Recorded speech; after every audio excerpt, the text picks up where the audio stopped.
What's the most fun thing you can do with your classic car? Driving it, obviously. What's the best bang for the buck to make your classic car more drivable? It's not that bottom of the page big snotty cam. It's not a heads package. And guess what it is? Stick around. What is the absolute best bang for your buck, most cost-effective thing you can do to make your classic car more fun to drive? Wheels and tires? Heads and cam? Brakes? Aftermarket air conditioning? Aftermarket air conditioning is actually a pretty good idea. But the truth, in my humble opinion, is none of those, and it's actually pretty boring, but this is a hill I will absolutely die on. This is my Spartans at Thermopylae situation. I'm gonna stake my flag in the ground and I'm gonna die on this hill. The absolute best money you can spend to make your classic car more fun to have out on the road is replacing your old tired steering linkage. Let me tell you a story about this car. This is my 1967 Firebird, and I'm not against speed mods at all. This car makes almost 600 horsepower. It's good for high 11s. But when I bought this car, like most of you guys, I bought a non-running car that needed a lot of help. Straight up roller, no paint, no engine, no transmission, started from scratch. And spent a ton of money having the engine built. Even had the car painted, which I've never paid for a paint job since this car. New tires, brand new disc brakes, new carpet even. And then I got it out on the road, and it did burnouts. Sounded really cool through the straight through MagnaFlows, but it was really sketchy, honestly, like super sketchy. Especially you try to get it out on the highway, it didn't track straight. Steering was loose as hell. It just wasn't that fun to drive. No matter how much power it made, it didn't feel like a car. So the next thing I did is I got online and I bought a kit that comes with every steering linkage component. Now in my case, I replaced the pitman arm, the idler arm, and even the steering box. You should do the first of those. The steering box itself, we're gonna talk about that a little bit later. Maybe you should, maybe you shouldn't. Overnight, the car went from like sketchy as hell to nice and tight. Feels like a new car, feels like a modern car. It's not gonna feel like a new ZR1 Corvette or anything like that, but it feels just like driving around my newish pickup truck does, which is pretty good for a car that was built in 1967.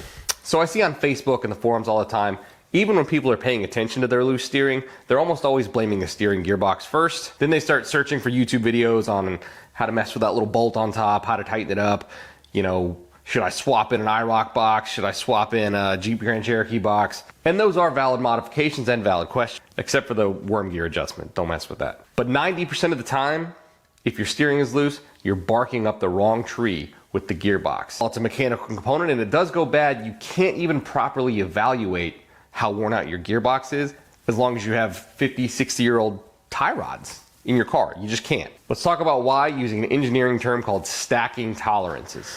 So this is a tie rod. One of these connects to your center link, the other one connects out to your spindle, and it moves the car back and forth as you turn the steering wheel.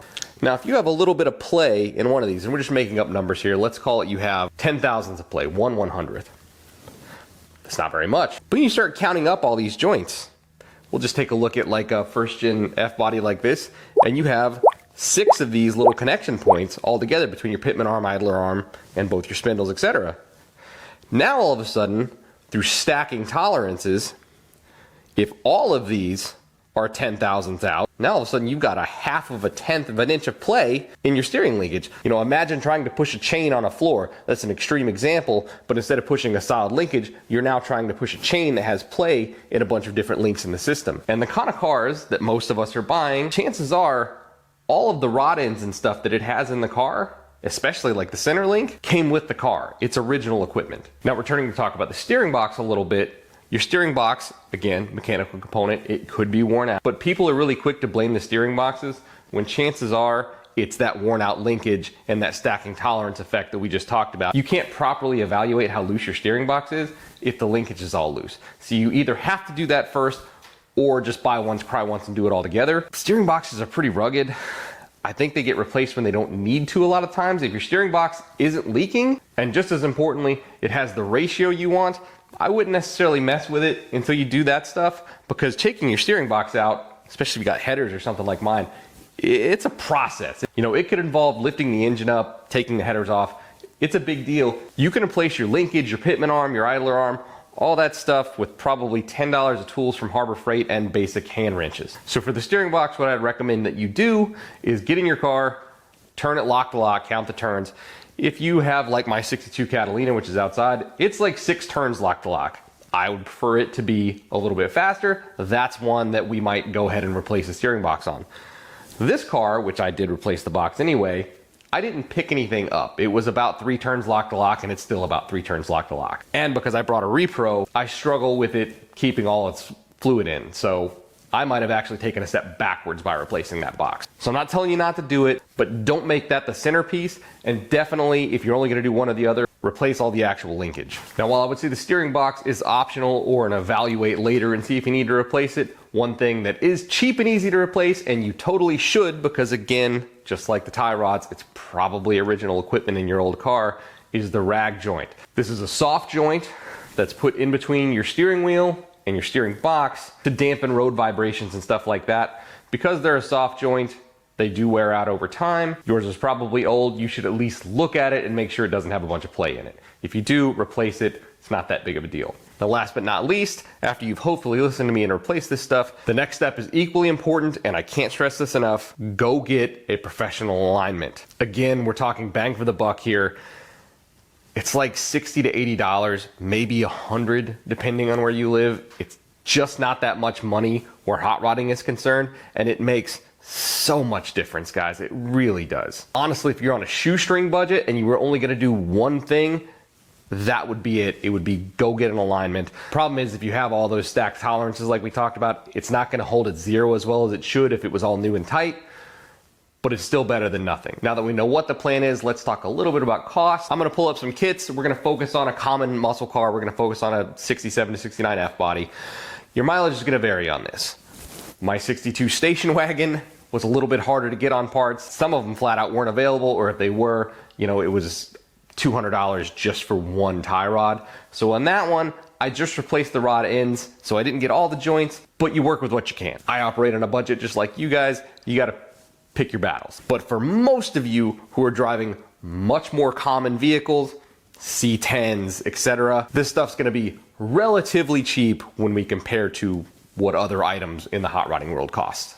All right, so let's look at some numbers here. I've got this broken down into 4 different categories. Obviously, you can mix and match however you want. These are all for a 69 Camaro. So option A, we're going with a complete kit that comes with your center link, comes with your pitman arm, comes with your idler arm, comes with everything. This is a kit from CPP. Your linkage kit by itself is going to be $333.99, and we threw in a rag joint here. I threw in a rag joint on all of these. I've seen the rag joints as cheap as $19 and as expensive as like $60. So we just kind of split the difference there and called it $35. We're not going with a steering box on this, and every one of these has a professional alignment add, because that is the non-negotiable part along with the tie rod ends themselves. Total here comes out to just under $450. Option B, kind of the same thing. This is from a better brand kit. This is from ProForged. Their linkage kit doesn't come with a center link. So you got to buy the center link separately, but it does come with the idler arm and pitman arm. Add in a rag joint and alignment, and we come out to a little under $600. We come out to $591.90. Now option C, and honestly, this is what I did. This is for the person who wants to maybe do it a little bit over time, or just pick the parts that you want a little more individually. So I bought a cheap tie rod kit. I don't think mine was quite this cheap. I think I bought a Moog kit for about $100. And then I spent more money on a nice pitman arm that was guaranteed to be for an actual Pontiac instead of a Camaro. And then I bought a nice ProForged idler arm. This is an eBay kit, $80. And then we've got a cheap pitman arm from OER, cheap idler arm. Throw in your rag joint, your professional alignment, and you're well under $300 with this. I mean, that's why this is such a bargain, because you're under $300 for something that's going to make a real difference. I mean, $250 is one nice set of valve covers that isn't going to do anything but sit there and shine. This $250 is actually going to help your car be a lot better at doing car things. And you can section this out a little bit. Just make sure you do your tie rod and your rag joint, and then get your alignment. Because if you do your tie rods after, you're probably going to mess it up. Same thing, rag joint, you could mess it up.